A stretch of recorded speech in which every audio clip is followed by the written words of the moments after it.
ягон вақт фикр намекардум ки чунин кор рух медиҳад, аммо вақте ки ман омода мешудум, меҷангидум. Бахшиш. Дар шабакаҳои иҷтимоӣ ман гуфтам ки барои ҷанг бо ман ду кас сазовор аст. доруҳое ки айни замон шумо дида истодаин доруҳои гиёҳии босифат аз ширкати шифофармо мебошад, ки шумо имконият доред ки ҳамаи ин доруҳоро бо нархи арзон дастрас кунед. доруҳо барои хунукзадагӣ ва қавӣ кардани мардонагӣ, барои фарбе ва харобшавӣ, барои ришу мӯйсарбарорӣ, барои дарди дил, дарди мушакҳо ва ҳамчунин равғани сиёҳдона, ки пайғамбар саллаллоҳу алайҳи васаллам гуфта буд ки ба ғайр аз марг ба ҳамаи дигар дардҳо даво мебахшад. худи ҳозир ба номерҳои дару экран буда занг зада доруҳои даркории худро харидорӣ кунед ва ҳатман аз номи канали Паҳлавон гап занед.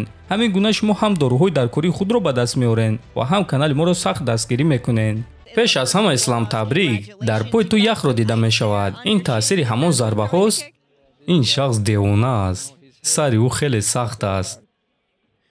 ту имрӯз хеле муваффақ будӣ. ту гуфтӣ ки ба ҳама исбот кардан мехоҳӣ ки муҳорибаи якум ногаҳонӣ буд ва дигар чунин муҳорибаи наздик ту намегузаронӣ.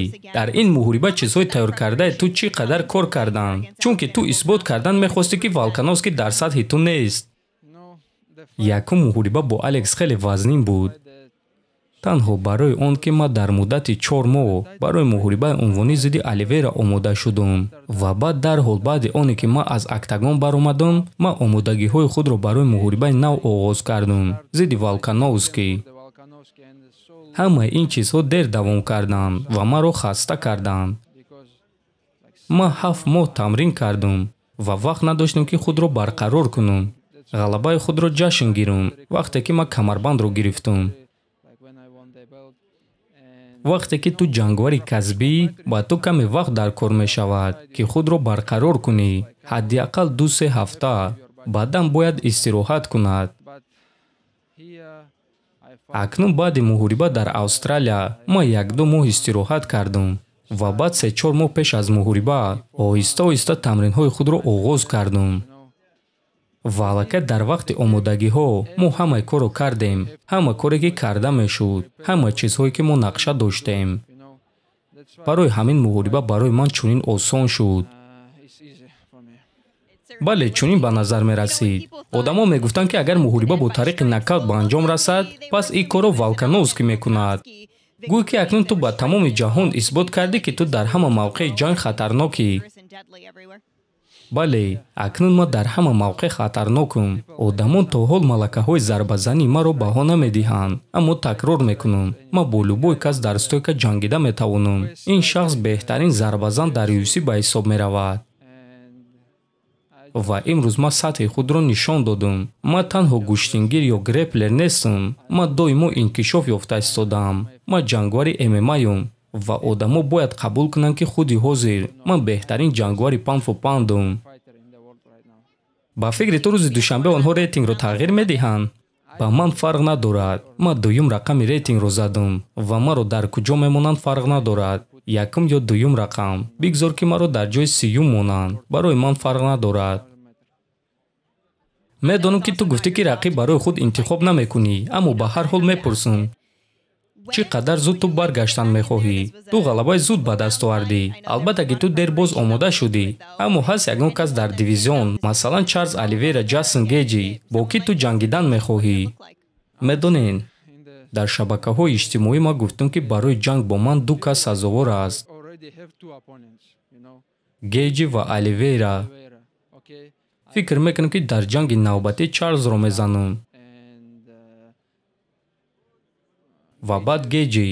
аммо Гейҷи маҷбур мешавад ки интизор шавад.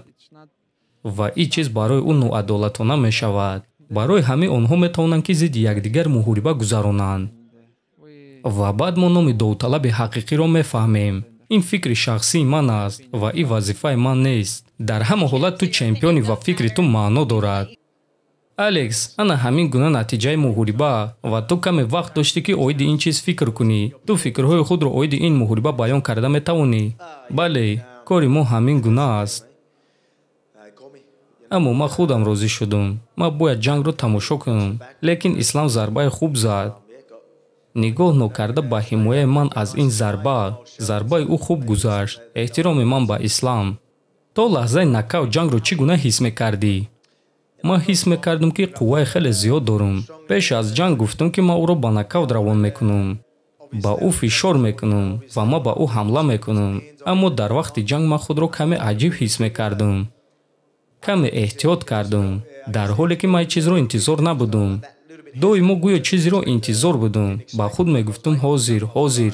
Баъд ӯ маро ба хоб равон кард. кори шудагӣ шуд.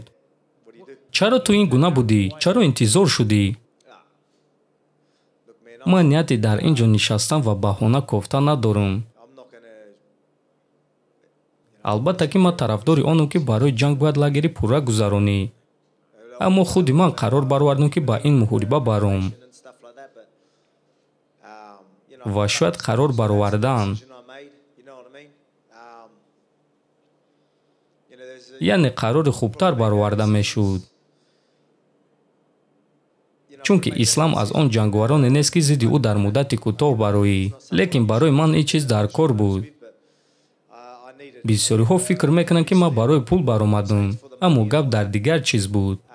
маро нодуруст нафаҳмед. ин кори душвор аст. ҳама вақт душвор аст. бой додан душвор аст. ягон вақт фикр намекардам, ки чунин кор рух медиҳад. аммо вақте ки ман омода мешудам, меҷангидам, бахшиш. ман ба кори худ машғулам. ман бояд муҳориба гузаронам ва имконият пайдо шуд.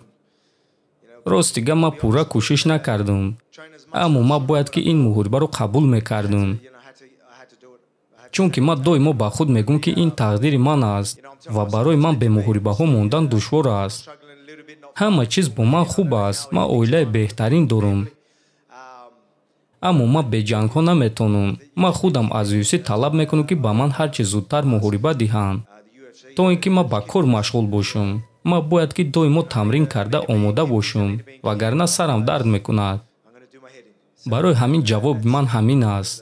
ман медонам, ки якум шахсе нестам, ки ба накавт равон карданд. аммо ягон вақт ҳеҷ чизро намефаҳмидам. ягон маротиба дар зиндагӣ бо ман чунин кор рух додагӣ набуд.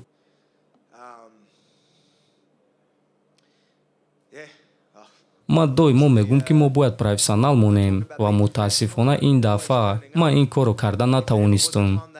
ба боварӣ гуфта мешавад, ки ин қарори хуб набуд ва шояд, ки ин чиз ба ман дарс шавад барои иштибоҳи кардаам ва шояд, ки ин кор дар оянда такрор намешавад.